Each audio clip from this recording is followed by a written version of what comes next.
Hi folks, we are on Unit 5, Day 4, and today we're going to talk about the chain rule. So we know that if we had a function, a bigger function, comprised of the sum or difference of two functions, we could find the derivative just by adding or subtracting the two derivatives. And we did that back in Unit 4, and that wasn't even really something that needed to be a derivative rule. And in the last couple lessons, you guys looked at how to find the derivative of a function that's formed by the product of two smaller functions or by the quotient. So the last derivative rule that we need is the chain rule, and that's where we have the ability to find the derivative of something that is a bigger function that is the composition of two functions. So those things that were like f at g at x. So an inside function in an outer function. And you've been using this in kind of small doses all along since Unit 4. So just kind of a refresher on composite functions and composite function notation. If we have f at x is 1 over x and g at x is x squared plus 3. If we wanted to evaluate f at g at x, remember that's taking the g, the whole function of g at x, and subbing it in for the x value in the outer function f at x. So that would be 1 over x squared plus 3. And if we wanted to find f at g at 4, we would say that that's 1 over g at 4, which would be 1 over 4 squared plus 3 and 1 over 19. If we were looking at the opposite function, and maybe I'll do g at f at x like that. Now we would be taking the f at x and substituting that into the x value of g at x. So that would be 1 over x squared plus 3. That would be 1 over x squared plus 3. So if we wanted to evaluate that for x equals 2, we would say that that's f at x squared plus 3. So, or you could go right to that, of course. 1 over x squared plus 3. And we know that x is 2, so it's 1 over 2 squared plus 3. 1 quarter plus 3, so that would be 12, 13 over, 13 over 4, if we simplified that. So just kind of a reminder of what's the inside function and what's the outside function. Now, if we're evaluating the derivative of a composite function like this, the derivative of h at x, where h at x is f at g at x, we're going to have the derivative of f, so the derivative of the outer function with the inside function staying the same, times the derivative of the inside function. And you guys have seen that. We've seen that in particular with the trig functions and the exponential and logarithmic derivatives. We've already been doing that in kind of smaller doses. So, for instance, these two, remember we would say the derivative of cos is negative sine, and we keep the inside part the same. Then we do the derivative of this. And the derivative of e to the anything is e to that exponent, keep it the same, then do the derivative of the exponent. We're going to kind of have multiple step ones here though. So the first example, y equals x squared plus x plus 2 squared. We could FOIL this out. This is x squared plus 4x plus 4. So we should know how to find the derivative very easily. But let's do this using the chain rule. So this derivative is something squared. This outer function is something squared. So I'm going to take the derivative, so dy dx is anything squared. The derivative of that thing is 2 times itself, and I'm going to keep the inside function the same. Then I'm going to multiply by the derivative of the inside. What's the derivative of x plus 2? That's just 1. So this would be 2x plus 4, or you could leave it factored. That would probably be better, even. But this would be the derivative that you would have gotten if you just FOILed that out. So here, dy dx, we're looking at e to the x squared as the inside function, okay? And this is actually kind of a nested chain rule because we've got e and then x squared is an inside function inside of that. But we'll look at the big outer function first. We have the derivative of cos. We know that that's a negative sign, and you keep the angle inside the exact same. You don't change what's there. Then we're going to multiply this by the derivative of that inside piece. So times the derivative of e to the x squared. Now the derivative of e to the x squared is, remember the e to the anything, you do e to that same thing times the derivative of the exponent. So the derivative of that is 2x. So then I would just kind of rearrange, don't lose that negative. So negative 2x e to the x squared sine e to the x squared. So some of these we've been doing, we're just going to kind of expand it into some bigger examples. Okay, part C, e to the exponent sine x squared. So again, we've got an outer function of e to the x. So I might kind of say y here is equal to f at g at h at x, like that. It's actually 3 functions nested inside. The big outside function is e to some exponent. The next inside function is sine x, but we don't just have sine x. The inside function is x squared. So it's like we took an x squared and popped it in there. So it's sine of x squared. And then we took sine of x squared and popped it in for that exponent. So it's nested within itself. So we can find the derivative of this for sure. So dy dx equals, so remember the derivative of the outer function first. I take this base e and the exponent stays exactly the same. Then I do the derivative of the exponent. Now the exponent itself is a sine function, so the derivative of sine is cos, and the angle stays exactly the same. But then we have to multiply by the derivative of the angle, which is 2x. So we're kind of getting e to the kind of whole big exponent times the derivative of sine times the derivative of that x squared. And then I would simplify. I always like the coefficients and the variables alone to be out front. Because I think that it's pretty easy to kind of accidentally lump those in with an angle, especially when you have trig functions. So the next one, we've got g at x equals tan to the exponent 4 of 3x. So I'm going to rewrite this. So g at x equals tan 3x to the exponent 4. I think that this is actually really important to do when you have powers of trig functions. I want that outside so you can really see that this is the inside function and the outermost function is something to the exponent 4.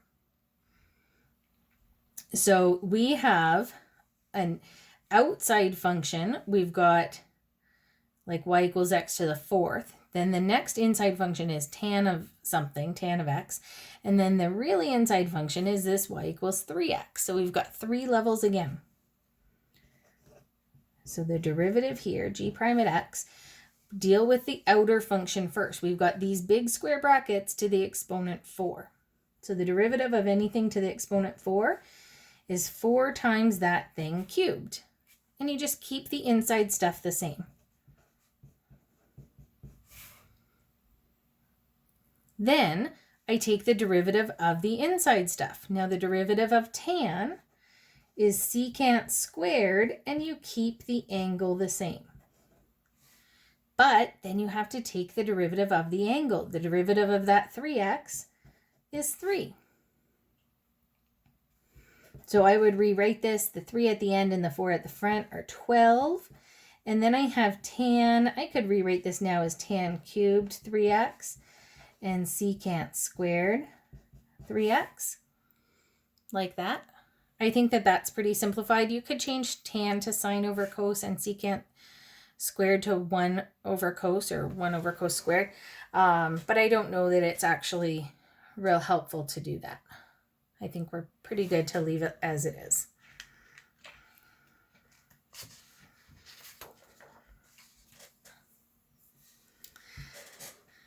So for E, same kind of thing again. Outermost function is sine of x, sine something. The next level is a tan function. And then the very inside function is y equals x squared. So we're going to do the derivative of sine, keeping the whole inside the same. Then the derivative of tan, keeping that inside the same. Then the derivative of the innermost function. So dy dx equals, remember derivative of sine is cos. And if you're doing the derivative of that outside function, you never, ever, ever change the inside stuff. It's always the exact same. Now I do the derivative of tan x squared. So derivative of tan is secant squared and keep the stuff inside the same. Then I do the derivative of that inside stuff. So the derivative of x squared is 2x. So you're kind of going outside and moving down a level at a time. So here I'm going to pull that 2x right out to the front. 2x, and this is kind of, it looks super weird to say it's the cos of tan, but that's okay. X squared, and then we've got secant squared of x squared. Just kind of keep those brackets to show that you're doing the cosine of that weird thing in there. Obviously, there'd be lots of restrictions on that one.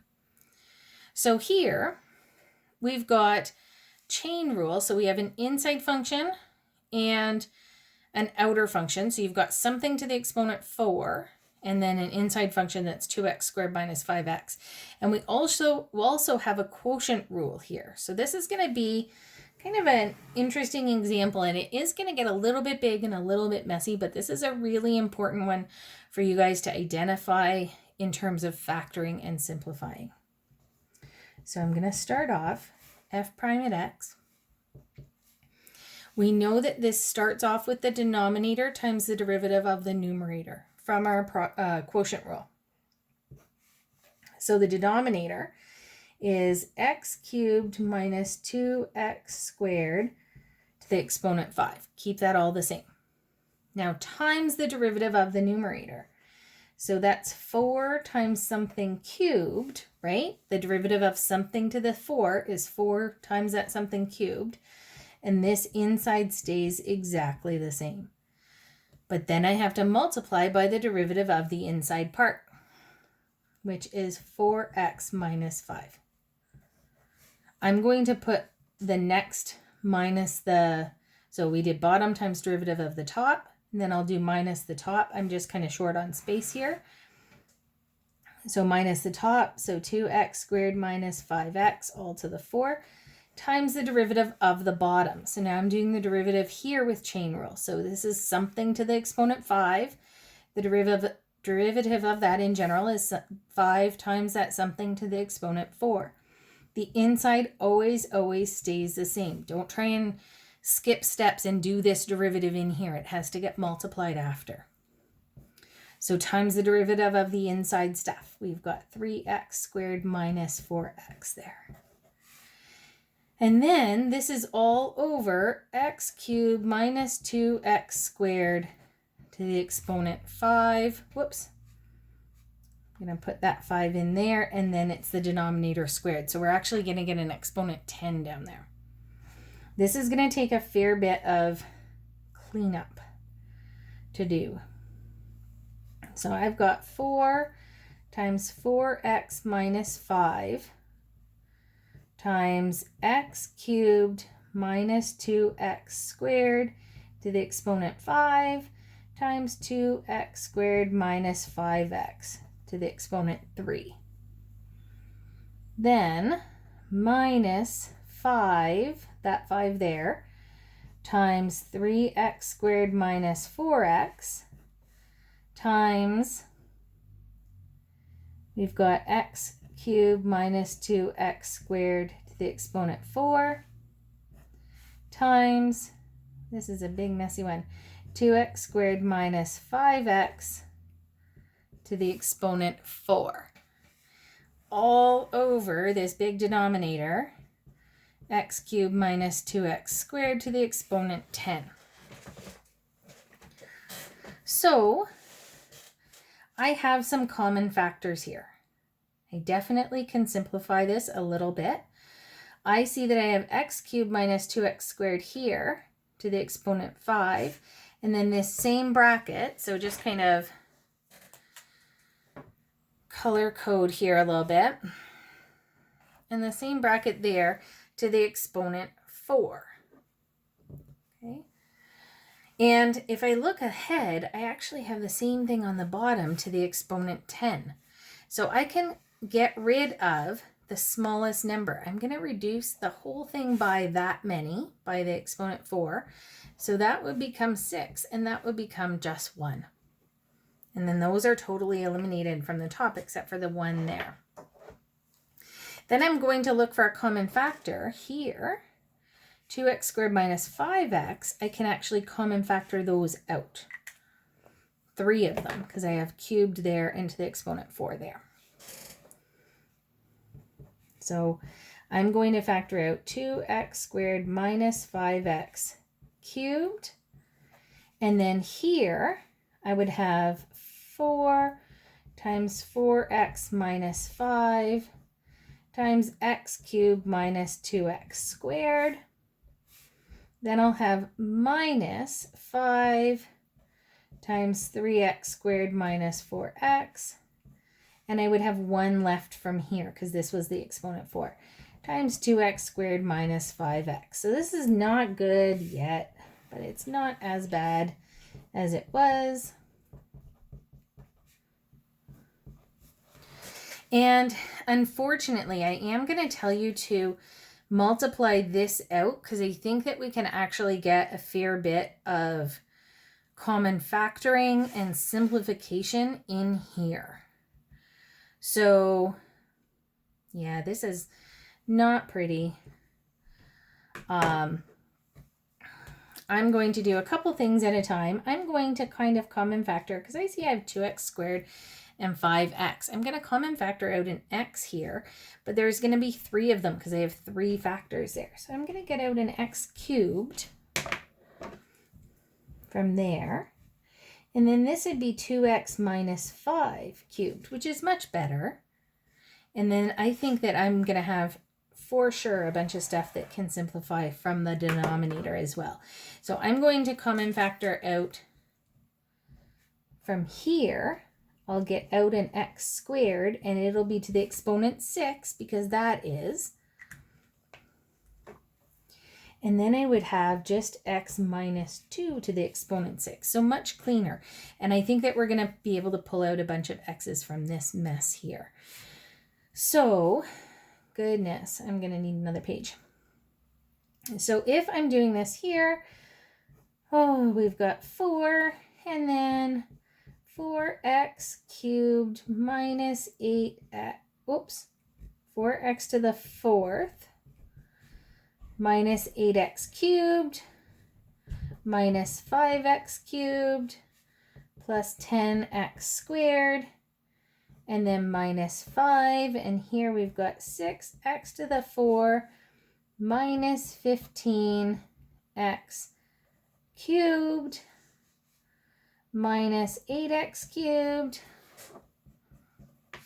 and plus 20x squared. So the smallest exponent there I have is x squared. So I certainly can end up getting some common factors out there. I'm just going to kind of keep going here on another sheet of paper. So, and there. So here I'm going to say equals x cubed times 2x minus 5 cubed. And then I'm multiplying in this 4. So holy moly, 16x to the exponent 4 minus 32x cubed minus 20x cubed plus 40x squared minus 30x to the 4th plus, how many is that? 75x cubed plus, oh, a bunch more, 40x cubed, and then minus 100x squared. My goodness. Okay, and then we've got x to the 12 on the bottom and x minus 2 to the exponent 6. Okay. Keep going, we're almost there. So x cubed, 2x minus 5 to the exponent 3. Ooh, all these like terms. So I've got negative 14 x to the exponent 4. And then the x cubes, I've got negative 52. I just want to make sure I don't miss any here, because I really don't want to. So I have 75 and 40 positive minus 32 and minus 20 in the negatives for x cubed. So I get 63 x cubed, and then we've got some x squared, so negative 60. And yeah, plus 40 there. All over x to the 12, x minus 2 to the exponent 6. So I'm going to common factor out an x squared. I don't think I have any other common factors there, but I will get that down to a quadratic. So negative x squared times that x cubed, 2x minus 5 cubed. I just got that negative out to make the leading coefficient positive. And that's all over x to the 12 times x minus 2 to the 6. So I know this is so much work to simplify. Now on top, we've got x squared and x cubed. They'll cancel out here, and I'll have 7 x's left on the bottom. So I've got negative 2x minus 5 cubed, 14x squared minus 63x plus 60 over x to the 7, x minus 2 to the 6. So this was really big, but now we're at a point. I know where the zeros of the derivative are. I can tell where the derivative wouldn't exist. And now that would be a huge help in me being able to graph that big messy function. Because this rational function that we started with is not something you would have been able to graph at all before. But now with this derivative skill and being able to manipulate the algebra and get it into a nice factored form, you will be able to do a lot in terms of applications with these derivatives. So it is worth it. Keep on trucking, factor carefully. There's going to be another example very similar to this in the next lesson. So make sure that you focus on even some of these kind of bigger, messier ones and make sure you understand how to factor those fully.